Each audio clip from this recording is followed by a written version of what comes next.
we're starting with the upwards of £70 million question. Having seen the site, having been there, seen it in action for the first time, do you think the Isle of Man has got value for money? The site is a really, really good site. It's a complete change from what we've had before. Whereas before you were sitting down near enough at river level, now you're up high. You can see what's going on both sides. Out to across the Mersey and then also inland, but across the ship canal there. And it's so much better than it was before. It's better for access for the vehicles. It's better for the pedestrians. Getting from the terminal onto the boat is much better, as we've seen this week. Yes, there's been one or two hiccups, but it's teething problems. But it's been so much better. It's a really good news story. What is the final figure? We won't know yet because job has just finished, if you like. But there are ongoing issues. It's the final bills aren't in, and then there'll be the snagging issues, and there's always that. Finishing off and getting that final price. Any snagging issues that we've noticed in the first week? You yourself were down there last week, of course. Any you noticed when you were there? I didn't know. We were told when we were talking to passengers that one or two issues with signage and things like that, but people will miss those, whether it be on the road. People will miss those because vehicles in front of them or they just didn't see them. There may well not be enough out there yet, but that's something we're working on. Liverpool County Council have been really good to work with, and they've said, they've done the signage for us, and if we need to put some more up, they'll help us with that. But obviously some of those might need to go on private property, so we're working with those. But we want to thank Liverpool County Council for working with us. Brian Thomson, you mentioned at the time the captains and the crews will take a bit of time to get used to it. How has the first week gone? First week's gone really, really well. As you've just said, the staff at the new terminal have to get used to that transition. We're sort of got people along at the old facility, directing them, if they've come to the wrong place, direct them how to get to the new terminal. So yeah, we consider that will happen for a few weeks yet. But once people realise where the new terminal is, this is the way to go. I think it will settle down nicely. I think the road route into the new terminal is much better than the previous one. Foot passengers as well. It's a 5-10 minute walk from the previous one. There's some nice coffee shops along the way that you can stop at. So yeah, there's the facilities are there, so it should be better in the long run. In terms of getting the Manannan in and out, last week we did see a couple of delays to the schedule. One time tidal conditions were blamed. The next time, I believe, operational reasons it was put down to. What's behind that? Is that something we can expect? As Tim's alluded to, these are just small teething problems that we'll get over as time goes on. Lack of water in the Mersey is something that we can't do anything about. The ship needs the water to be deep enough for it to get in at the berth. And that was what happened one day last week. So scheduling going forward can look at that, and we can mitigate most things. Is it lack of water or build-up of silt as well around the site? It's probably a bit of both, but that's should be alleviated by a dredging programme. The dredging programme, how often is that running? Is that being looked at now to consider what's maybe needed? Is it more frequent than was expected? That's no something I can really talk about. We run the ferry. I'll pass over to Tim. Yeah, from our point of view, there was an issue last week, and it had actually been dredged the week before. When it's dredged, they come back and they do a test, and they do the depth soundings on that. That was correct. The new charts hadn't been passed on to the steam packet, which is where, when Tuesday morning when we watched the berthing trials, it was fine, and it was obviously fine Tuesday afternoon, but on the Thursday, the skipper of the boat hadn't had those new depth soundings, so he took that choice, and that's his choice, perfectly right from the safety point of view, to wait, I think it was about half an hour, 3/4 of an hour, whatever it was. Mm-hmm. He had to go by what he had, so that's what he was working to. But we will see, I think the more the boat is in there, obviously twice a day, it'll clear the silt underneath, so it should be less of a problem, if you like. Yeah, and obviously going forwards, the plan is, I remember you saying this at a committee a couple of months back, Brian, about the plan, of course, to have a year-round service to Liverpool. So getting the Manxman in there, is that going to help alleviate the silt issue as well? Yeah, I think any vessel going alongside should help with that issue. The Manannan, then, how is it taking it? We've seen pictures suggesting some modifications needed to be made in terms of the depth of the water and access for people getting off the boat. Is that right? Yeah, so there's a platform on the port side forward for the passenger access system to land on, and people come down. Is that being used already? it's going to be in use, yeah. It's going to be in use, okay. And in terms of then, obviously, this has been an ongoing process. How is the working relationship now between the DOI, the Isle of Man government, and the steam packet? I think, from my point of view, I think it's a good working relationship. If Brian's got any problems, he relays them to us, and we try to sort them out. And that's here in Douglas more than across. Obviously, we've been working across very closely together for the last, certainly for the last year as we come towards the end of this project. But, I suppose, in fact, probably for 8 years since this idea was first mooted, but certainly in the last 4 years while the project's been built.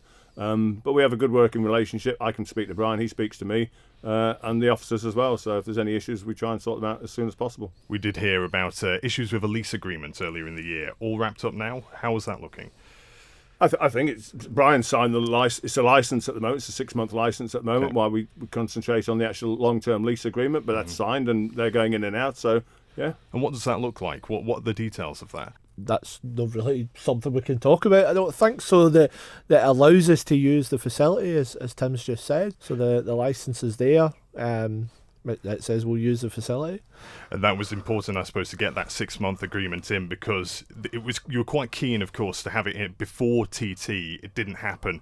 So was there a bit of impetus after the TT to just get it going as soon as possible? Yeah, I think it's the year sort of falls around TT for everyone. I'm sure it's the same for you guys, just the sort of workload for everyone. You can only imagine the workload for the guys on board and for the guys ashore as well, working for the steam packet. So I think we've done really well, actually, to have it so close to TT, to be in there.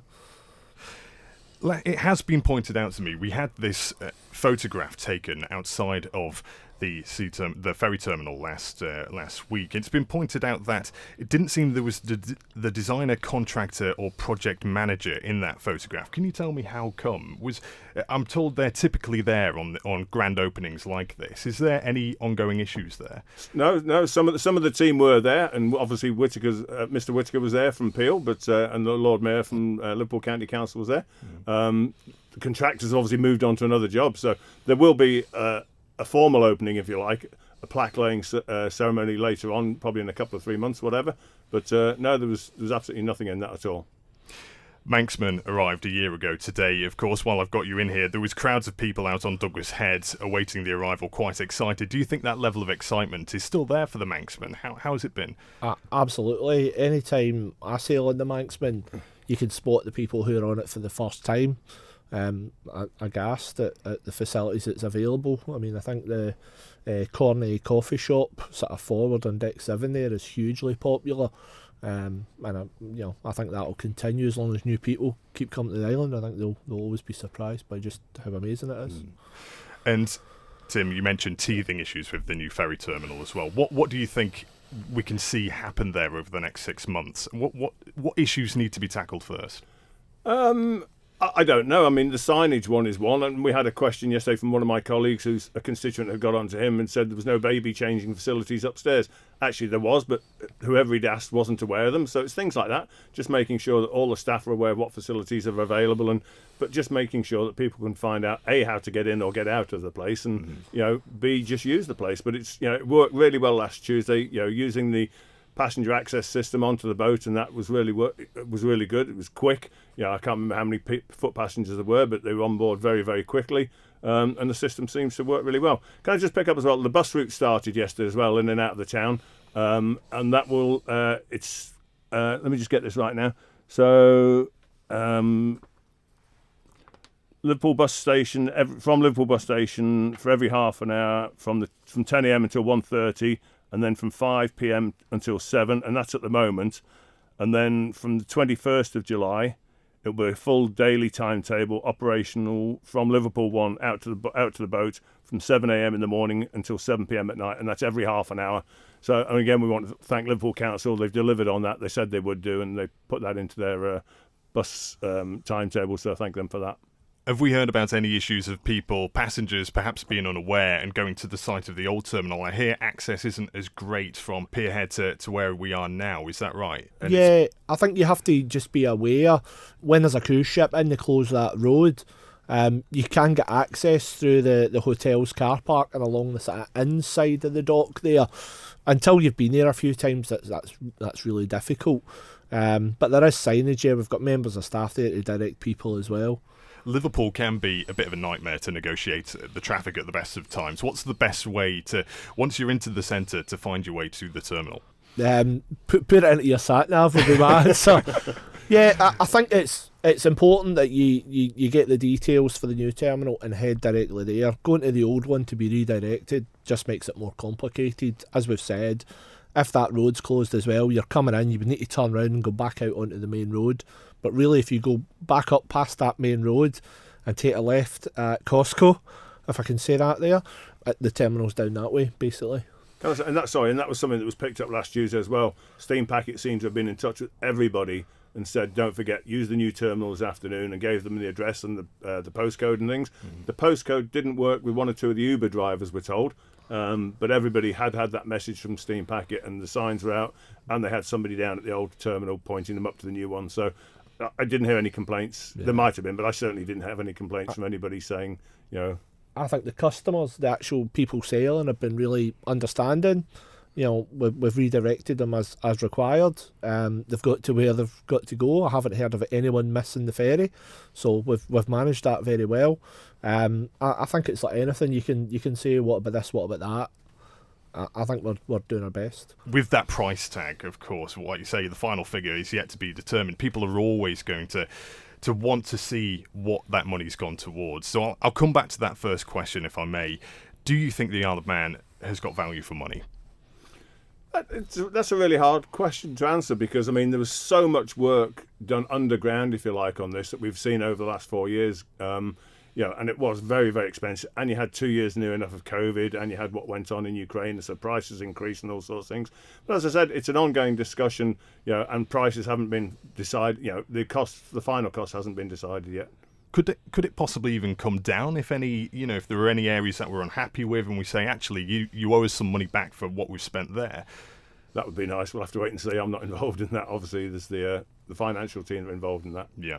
Any ongoing legal action? Legal action? No, definitely not.